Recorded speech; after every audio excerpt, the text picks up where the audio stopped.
from time to time, we will make remarks that are for you, the teachers, not for the pupils. And always when this is the case, you will see this symbol, 老师. So, and I will begin now with some remarks for the 老师, for the teacher, for you. And these remarks, these are small subjects, and they are numbered 1, 2, 3, and so on. And here again the table, you know it already. And to remember the sentence, mechanics is that part of physics that deals with momentum and momentum currents. Just don't forget that. When we are teaching about the details, we will begin with momentum. Second, force is momentum current. We've seen that you can interpret a force as a flow of momentum. I had mentioned already that the language of mechanics today is essentially the same as that of Newton's time. And we can read Newton's second law, and in our interpretation we'll see the amount of movement of a body. That's Newton's wording. For him, the name of this was amount of movement, literally translated. And this changes only when a force, this was Newton who said it, when the force is acting on the body. Now, you remember, Max Planck identified force and momentum current, and then in our teaching we will say, instead of this, we'll say, the momentum of a body changes when a momentum current flows into the body. So this is the old version. In our course, is this one. Well, 3. You all know this relation, and it's an important point to know what is the role that this relation plays in our teaching. The history is the following. The history of momentum. In the 17th century, it began that the researchers, the scientists, had been searching or looking for a measure of the amount of momentum. Notice that I'm not speaking about velocity. When I say amount of momentum, it is something that is contained within a body. It's not a state, something that describes the state of being fast or slow. So the amount of movement is something that in colloquial terms we might describe as, I don't know the word, I don't know the English word. What who has that? Impetus, momentum. I know a German word, but you cannot translate it. I need a term from the average language. A body who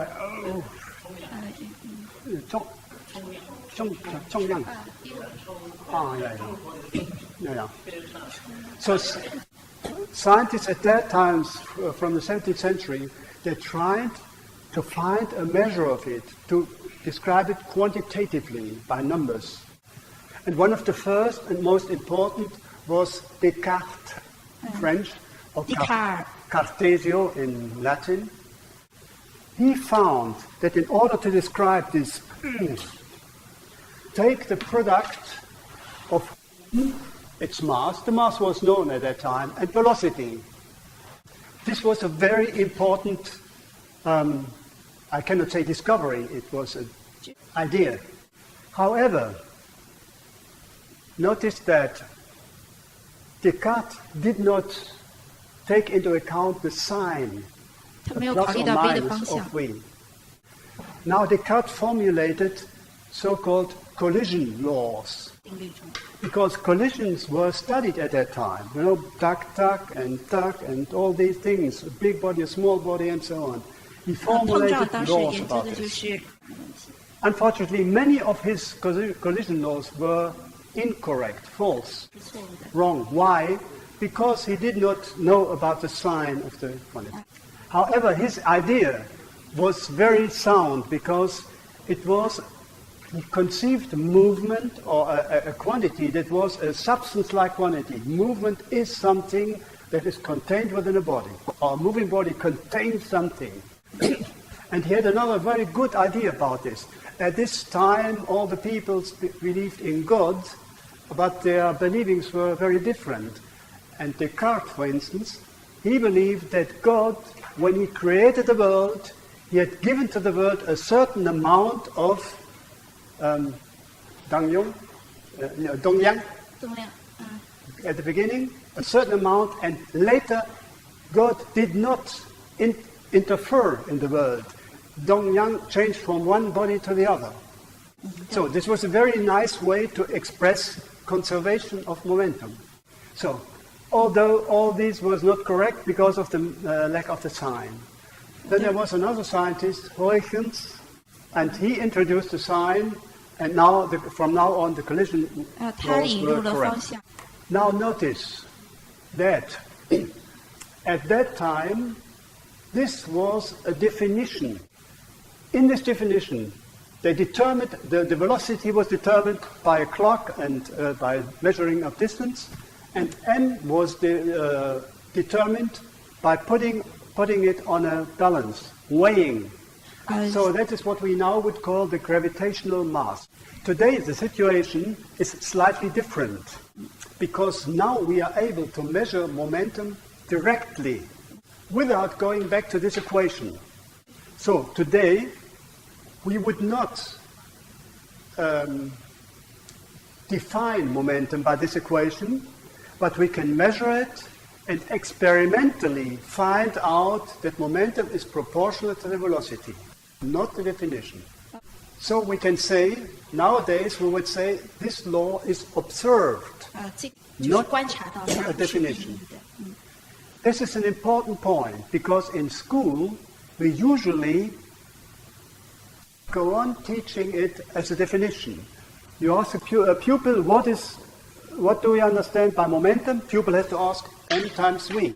This does not really understand or correspond to our modern understanding of momentum because nowadays momentum is considered a quantity of its own right.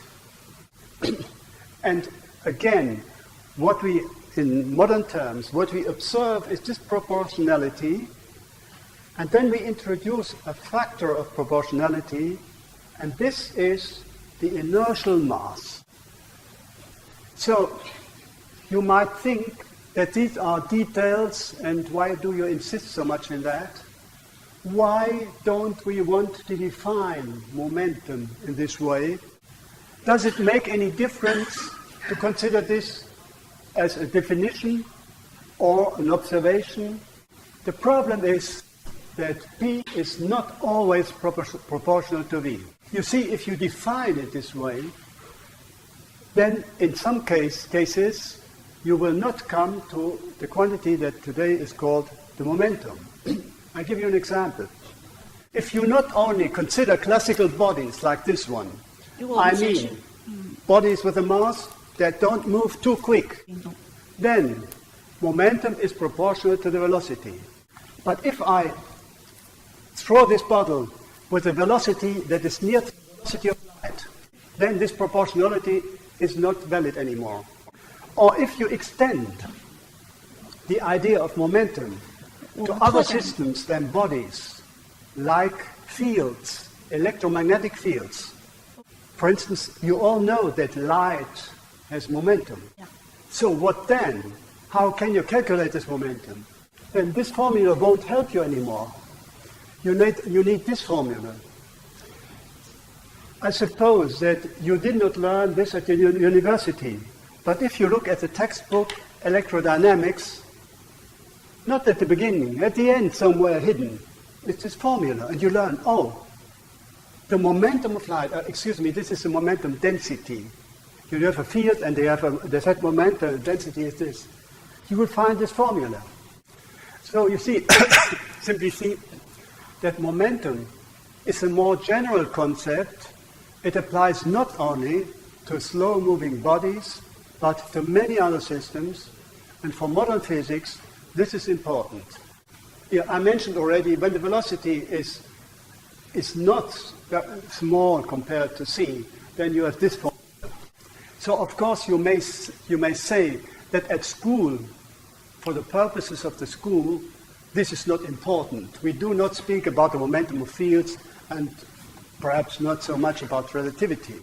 However, these considerations show that it is better to consider momentum as a quantity of its own right, not as a derived quantity.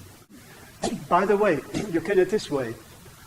Well, usually we introduce momentum as defined by this. Take our analogy.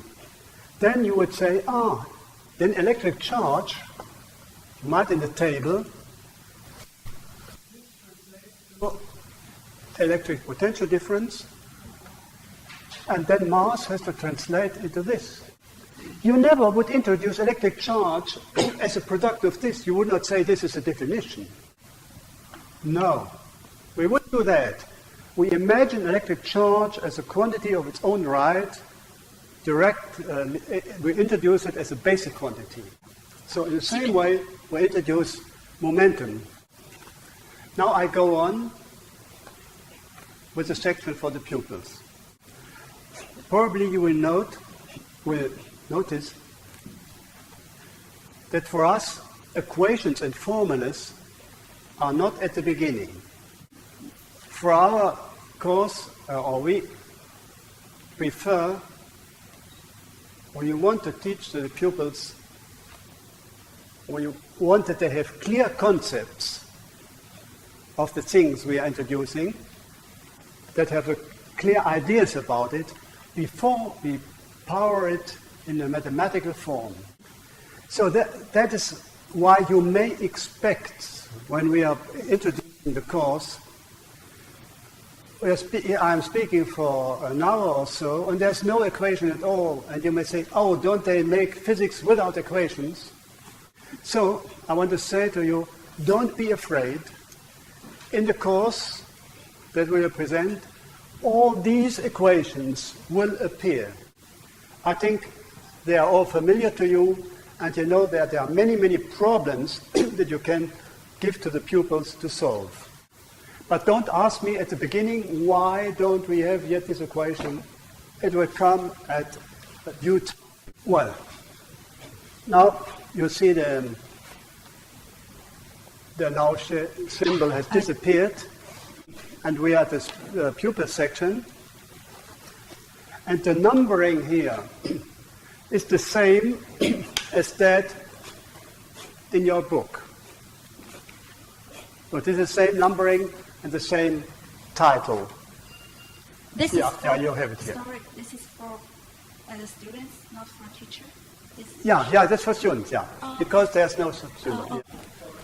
The numbering of my transparencies is the same as in this bill. Here's even the English title, you have it. It's the same.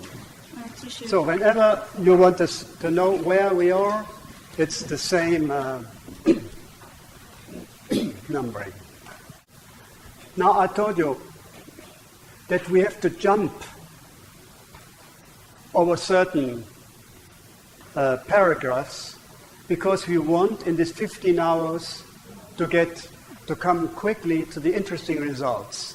That is why I don't speak about every one of the chapters and of the sub-chapters. So you mustn't be surprised that we begin here with 1.4, because what they learn in 1.1 and 1.2 and 1.3 are things that they will knew anyway from their normal physics teaching. The first one is about physical quantities in general. So, and we begin with this one, and we discuss with the pupils about physical quantities, and they know already that there are some quantities that refer to regional space, some to a point, of them to a surface. And then we say that in the following we have mainly, there are some of them that play a particular role, and these are the quantities that refer to regional space. And our pupils at least know already about these quantities. In your case, they do not know entropy and momentum. I do not know if they learned about or already about it. Our pupils have learned very much about energy already, and we remind that energy cannot be destroyed or created.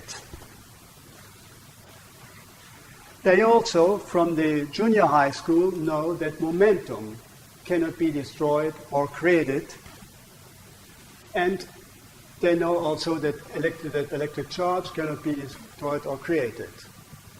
But entropy can not be destroyed, but it can be created. Now, I don't know in your teaching what are the what pupils learned before. Of course, maybe you cannot begin with this. This has to be at another place. But in this book, of course, it is based on the junior version, so this can all be considered as to be known by the pupils.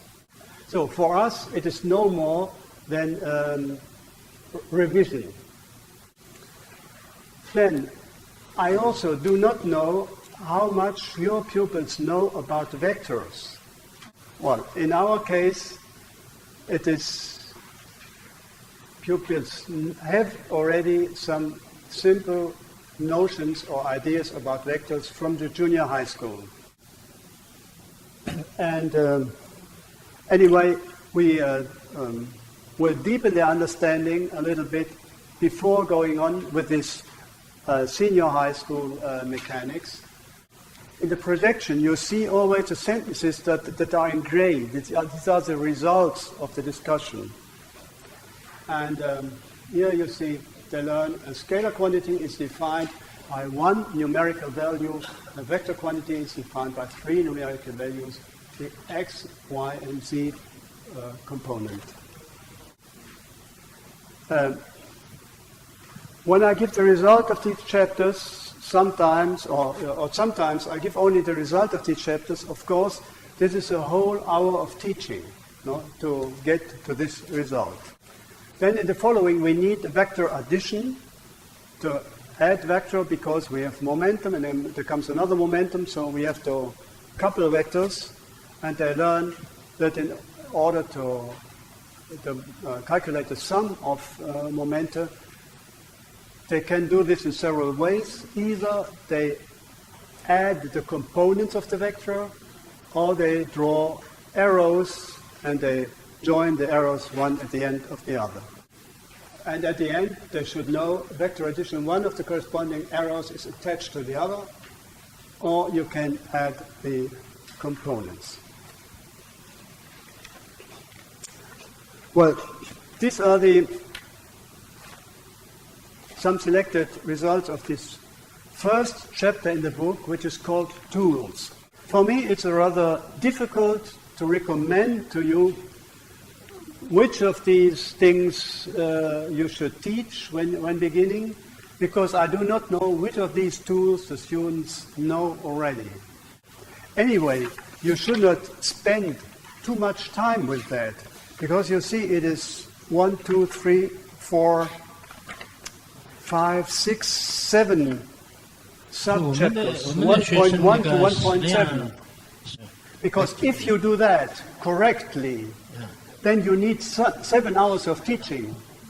And 7 hours of teaching, you did nothing about mechanics. We want to come to results. Here you have to choose what is absolutely necessary for you. This is a problem of beginning with the upper secondary. Well, now mechanics really begins, And the next subchapter is momentum. I will try to show you the actual teaching in a somewhat more detailed way. I suppose that your pupils did not learn about momentum before. So then you could begin by saying, we now want to describe the mechanics. But you have already been teaching mechanics this school year. Those pupils who follow the KPK, they have also regular mechanics teaching. Is that right? Yeah, at the same time. At the same time? Yeah. For me, it makes it difficult because I have to imagine pupils who learn already mechanics by somebody else or in another way, you know. I will show you as we do it in KPK, but to pupils who don't know anything about momentum and who don't have any parallel course where they learn other things. Anyway, if this would be my students at home, they wouldn't know anything about anything else. And the beginning would be like this. We want to speak about mechanics, and mechanics is about movement, the movement of objects or bodies. In physics, we treat natural phenomena quantitatively with numbers. So we have to describe the movement quantitatively. And then I ask my pupils, do you know something like a physical quantity that describes the movement? Movement means quick or slow. And then I ask them, and if there's a student, I ask them, please tell me a quantity. Velocity, fine. That's exactly what the pupils say. Velocity. And what's velocity? The velocity is, what is velocity? How do you find out the velocity of a car? Displacement divided by time. The velocity of a car. In your car. Yeah. You can say Yeah, exactly. And that's the answer. Okay, that's what a meter indicates. So, this, you may be surprised, because normally we say velocity is defined as a differential quotient and so on, and there's an average velocity and an instantaneous velocity and all this stuff. No. Velocity is a quantity of its own right and it's indicated by the meter. You have a possibility to measure it. So, now comes the important point. Yeah, we are now at 10 minutes or 15 minutes of the beginning of the mechanics. We need 15 minutes for that. If we want, we can give on the blackboard, symbol for velocity is V, the measuring unit is meter per second. You measure it with the meter. Now comes the important step. Oh, okay. Now, you see we have found a physical quantity to describe the movement, but you cannot make physics with only one physical quantity, because physics is about relations between quantities, so we need more. So, and we are now looking for another possibility to give a quantitative measure of movement. Well, now, with my pupils, I make a kind of very open discussion. I say I want a word in my own language. In my language, it would be a German word that describes. I do not use a word because I want the students to say me what it is. You have an object, and I ask, what would you say this body has? What? What does it have? And now my pupils give me a lot of propositions, of words that fit to this. Now I cannot make the play in Chinese because I don't know the possibilities you have. But in German they say it is, the young people in German use English words. They use the word that it has power. They use the English word power. It has. But I have other propositions. Well, now I write down the German words. You must not it's not of no use for you, but just to see I know a list.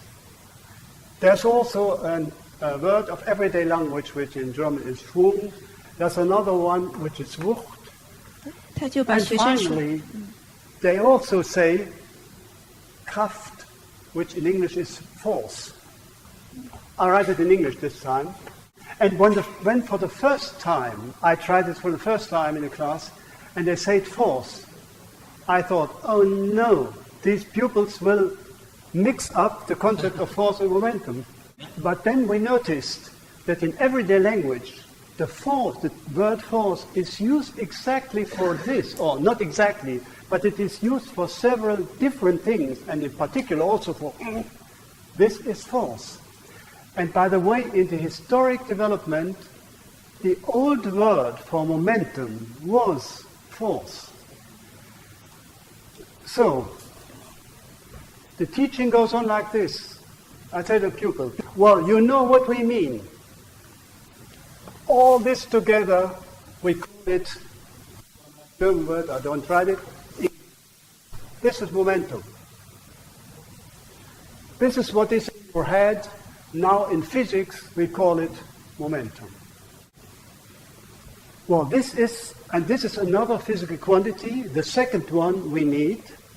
Of course, this is not a definition, and we now have to learn, step by step, the properties of this quantity, to see relations to other quantities, and finally we come to a point where we can say that it is properly defined.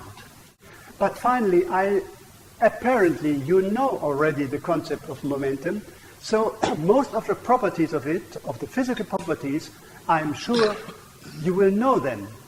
And so I will ask questions now about momentum, and you give the answers, and then we'll see the physical idea of momentum will be very clear at the end. You have two teachers, the same model, but one is running quick, you see it, and this is slow. Question, which one of them has more momentum? Excuse me, am I allowed to ask somebody in this way? Sure, Because good. it's not impolite. Yeah. So, we first result, the greater the velocity of a body, the more momentum it contains. So for the this is our first physical result. However, for us, the teachers, it is trivial, because those pupils who mix up the concept of velocity of momentum, they will say the same thing. You cannot notice that they have a clear concept of momentum if they say the quicker has. His answer was correct, but it was not. It had not required much intelligence. Yeah. It was an easy question. These two cars go with the same velocity. So, which one has more momentum? This is the more important answer, because if they answer this, indeed they distinguish between velocity and momentum, because the velocity is the same. Well, this is now a trivial. These are the results at the end. So we formulate a body in motion contains momentum. If it is moving quickly or if it is heavy, it has a lot of momentum. When it is not in motion, it has no momentum. Now, in the junior high school course, we would proceed in a different way. In the senior high school, we have already at this point, we introduce this relation. And you may simply say it to the pupils that this is the quantitative way to formulate this. However, if you would dispose of more time, then we would determine this relation experimentally with an experiment. If you want to know how it works, look at the junior high school book. There it is explained. They learn also, we introduce a unit for the momentum, and we call it Huygens. But you see the Huygens must be identical with the kilogram per meter per times meter per second. So this might be 1 hour of teaching. In our junior high school teaching, it takes much more time than 1 hour. Then we have this sentence also, which is rather trivial. So we have 10 minutes left, and this should be sufficient for a comment for yourself. So you remember the numbering is another one. We had 3 points of this, now it's the 4th one. You might ask, I mentioned that according to modern understanding, momentum is a quantity of its own right. It cannot be defined by m times v. So, however, if we do not define it by m times v, then there should be another way to get its values. And for the basic quantities, this can only be by measuring it. How can we measure momentum without using the formula n times v, the formula n times v? So here's a method which it is difficult to use in school because you need an air track that is long, 6 meters. I do it at the university teaching. Of course, you can discuss it with your pupils at school, but I would recommend not to do so because you need another half an hour, and we have no much time. We want to go ahead. So I explain it only to you, how it works. This is an air track. You know this, this is the body whose momentum we want to determine. It's moving, and we want to know what is the momentum of this body. Now what we have to do, we have to have a system which produces momentum units. These are small chariots. They all move with the same velocity, they have the same mass, and they are completely identical. So they come from here. By the way, but that's not for school. Only in my university, we constructed such a device, and instead of these, we had bullets of an air gun.